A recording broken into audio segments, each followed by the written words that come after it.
اور اس احسان کا واسطہ دے کر کہتی ہوں جو میں نے تجھے دودھ پلایا اپنے بچے سے کہہ رہی ہے، میں تجھے اللہ اور اس کے احسان کا واسطہ دے کر کہتی ہوں جو میں نے تجھ پر کیا کہ تو ہرگز اس چیز کو نہ کھانا جس سے اللہ رب العزت نے حرام کیا،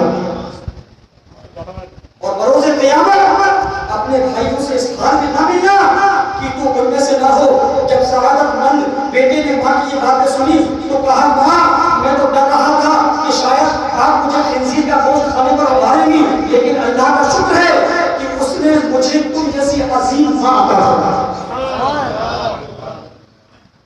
پھر وہ عورت اپنے بیٹے کو لے کر بادشاہ کے پاس آئی اور کہا یہ لو اب یہ وہی کرے گا تو میں نے اس کو کہا۔ یہ سن کر بہادر نوجوان نے جواب دیا، بادشاہ نے پہلے اس سے کہا یہ لو اس میں سے کچھ کھا لو۔ یہ سن کر بہادر نوجوان نے جواب دیا خدا کی قسم میں ہرگز اس چیز کو نہیں کھاؤں گا جسے اللہ نے حرام کیا ہے۔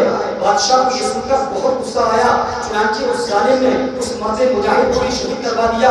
اسی طرح یہ بھی اپنے بھائیوں سے جا ملا۔ پھر بادشاہ نے اس عظیم عورت سے کہا میرا خیال ہے کہ مجھے تیرے ساتھ بھی وہی سلوک کرنا پڑے گا جو تیرے بیٹے کے ساتھ اور بیٹوں کے ساتھ کیا ہے۔ اے بڑھیا تیری ہلاکت ہو تو صرف ایک لقمہ ہی کھا لے تو میں تجھے معاف کر دوں گا اور بہت سارا انعام و اکرام سے نوازوں گا، اور تو جو کہے گی میں وہ کرنے کو تیار ہوں۔ تو صرف ایک لقمہ کھا لے خنزیر کے گوشت کا، پھر ایسے و عشرت سے زندگی گزار لو۔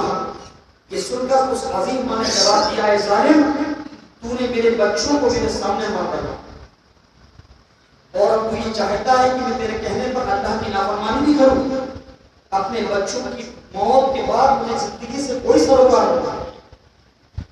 خدا کی قسم تو جو کچھ کر سکتا ہے کر لے، میں کبھی اللہ کی حرام آتا شے نہیں کھاؤں گا۔